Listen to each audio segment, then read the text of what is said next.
Today we're breaking the mold a little bit in our usual format because there are a few questions that keep popping up. So I'm going to give you a really high level answer instead of diving into all of those with separate videos. Today we're covering our frequently asked questions. Let's do this.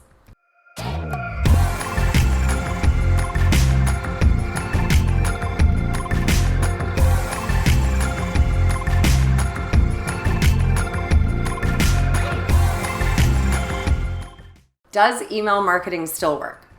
The short answer is yes.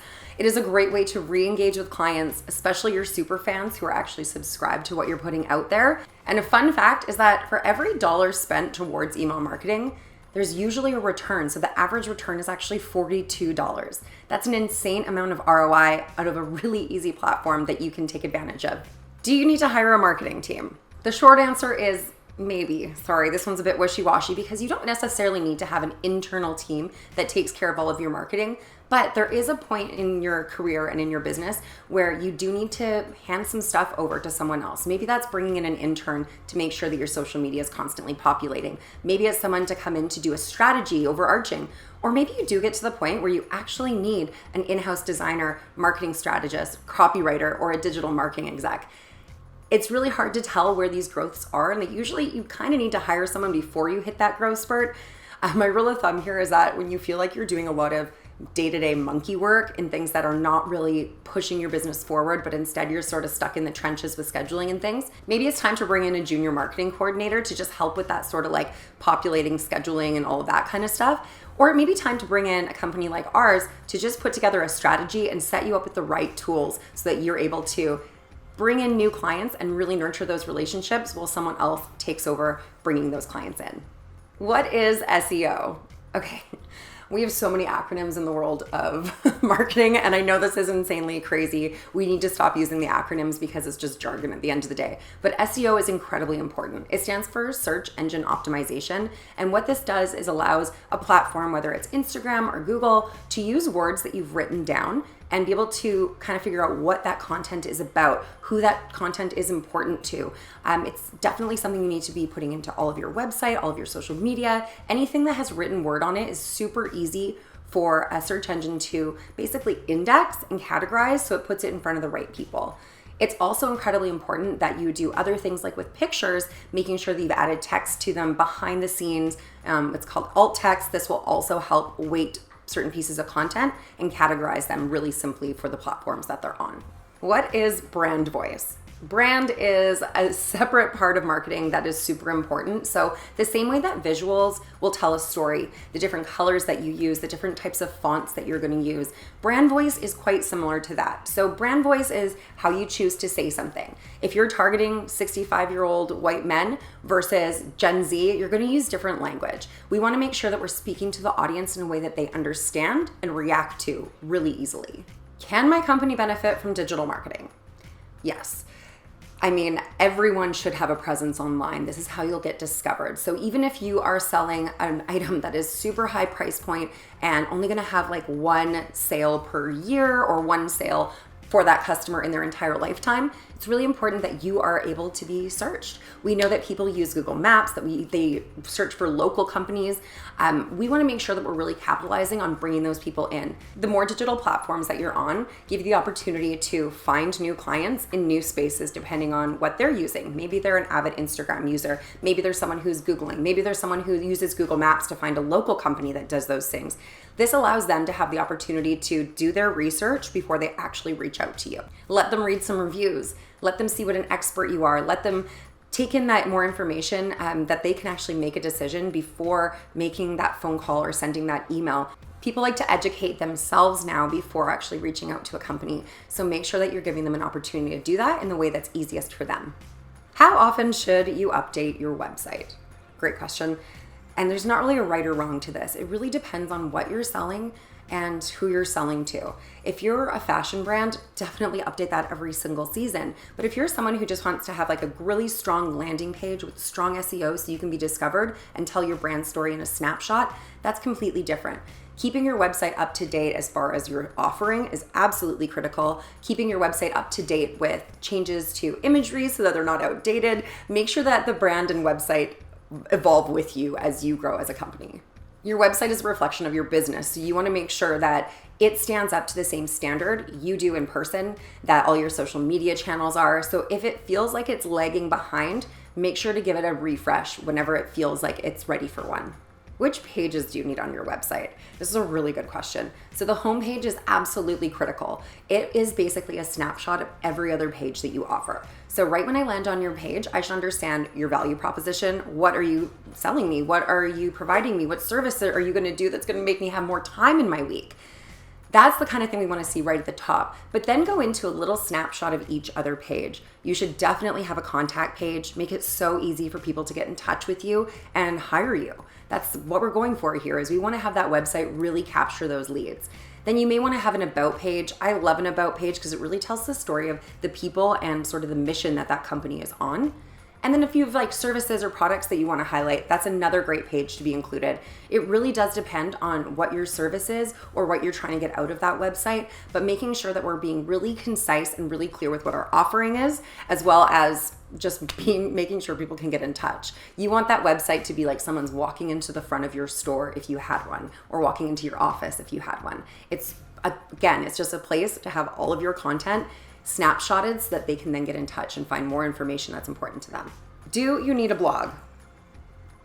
Probably. I know that's not really a great answer, but probably you do. A website has higher SEO the more often that you update it. So when you're able to add things like blog content that have similar keywords to what people will be searching for, that's a great way for you to pop up near the top of the search when someone just types in, whatever it is they're looking for in Google. So adding a blog is a great way to do that.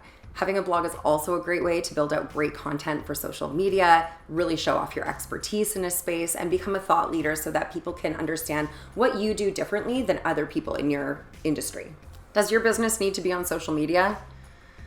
Again, probably. So what's great about social media is there's a platform for each industry. If you're someone who's really trying to be a thought leader in a tech space or an environmental space or something that's a little bit less flashy but a little bit more information driven, LinkedIn is a great place for that.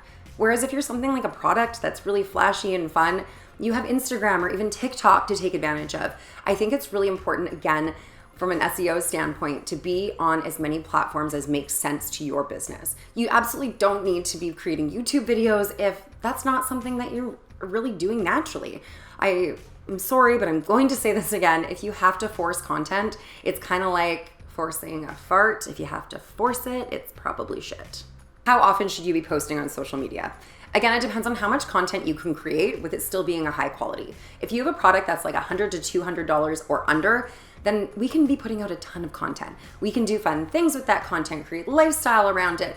Instagram is super finicky about the algorithm, so if you can be pumping out a ton of content with still keeping up the quality, that's fantastic. But again, if you're someone who is selling a really high priced product, don't worry about that. Be really focused on the quality of your content, the education behind your content, and really setting yourself apart as a thought leader in that space. Do you constantly need to be creating new content? Yes and no. Fresh content is really important. There is such a thing as evergreen content that you can kind of put out each year, especially if you have like a seasonal product or service. However, we want to make sure that we're staying ahead of the trends, not just within our industry, but also based off of what social media and the internet in general is going to favor in their algorithms to make sure that you get seen up front. It's also really imperative for people to, not be watching an old video of you from 2002 wearing an out-of-date outfit, speaking differently. We want to make sure to keep things fresh-faced and really attractive, even from a standpoint of who you want to hire. We want to show people that you're up to date and with it and able to react to different trends, again, industry-wise or out there on the platforms. Is it okay to repurpose your content? Yes. Like I said, evergreen content is such a baseline for content creators. What this allows you to do is take an older blog piece that comes up every year. For example, if you are a lawn mowing company and you want to talk about selling that service through the summer, easy peasy. You can repost that, but then update the social media that's going to go along with promoting that piece of content. Definitely repurpose. Why reinvent the wheel? Maybe all you have to do is take an old piece of blog content and update it. Don't go ahead and don't need to get a new copywriter in to do the whole thing. Change the stats, change your pricing, change what's going on in the world right now, but you don't always have to completely start from scratch. It's just a waste of your time and you're not getting every last drop out of your content, which is so important to saving your time and money. How do you create effective content? This is a really interesting one because it's not one size fits all. Different platforms respond differently, and your goals should be different for each thing. Sometimes you are asking for a purchase, but other times you're actually looking for someone to share your piece of content. So in order for it to be effective, you just really need to isolate what that goal is for that piece and make sure that our copywriting and calls to action really reflect what it is we're actually trying to get that person to do. And by isolating that goal, we'll understand what efficacy actually looks like. What is lead generation? Great question. Lead generation does not come in one size. It could be introducing your product to someone. It could be, getting someone's email address. What we want to do is push people into a funnel. On average, it takes 11 exposures to a brand before someone makes a purchase.